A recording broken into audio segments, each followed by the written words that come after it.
જય જવાન જય કિસાન ખેડૂત મિત્રો કેમ છો? આજે અમારો અનુભવ તમને શેર કરું છું. સિદ્ધનાથ પ્રાકૃતિક ફાર્મ, ગામ સાપકડા, ચાવડા નંદલાલભાઈ ઈશ્વરભાઈ. હવે આની અંદર આપણે પહેલા શિયાળામાં રહી હતી આપણે આ રહી ઉગી જોઈ શકશો. આ ધરતી માતાને બીજ સાચવવાની કેટલી તાકાત છે એની વાત કરી. એવા રહી કાઢી અને ઉનાળામાં તલી વાવી અને પછી આપણે ચોમાસામાં મગફળી વાવી.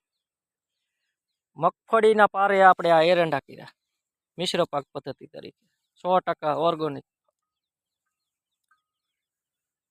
એટલે આમાં ધરતી માતાને બીજ રાખવાની સાચવવાની કેટલી તાકાત. 2 સિઝન થઈ અત્યારે મેં આની અંદર રોટાવેટર મારી અને પાણી પાયું એટલે આ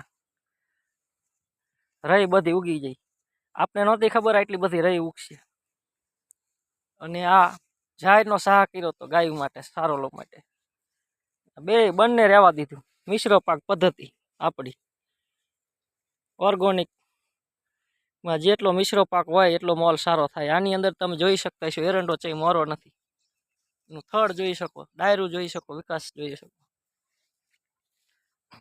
આની અંદર અત્યારે 2 પિયત આપેલા હતા. 2 પિયતમાં જીવામૃત આપેલું 400 લીટર 2 બેલર 1 એકરની અંદર. આમાં જુઓ કઈ ન ઘટે, વરિયા રહી નહીં ન ઘટે. આજની તારીખ છે 23/11/2025 ને રવિવાર. મારું નામ છે ચાવડા નંદલાલભાઈ ઈશ્વરભાઈ, ગામ સાપકડા, તાલુકો હળવદ, જિલ્લો મોરબી. સિદ્ધનાથ પ્રાકૃતિક ફાર્મ. જય ગૌ માતા.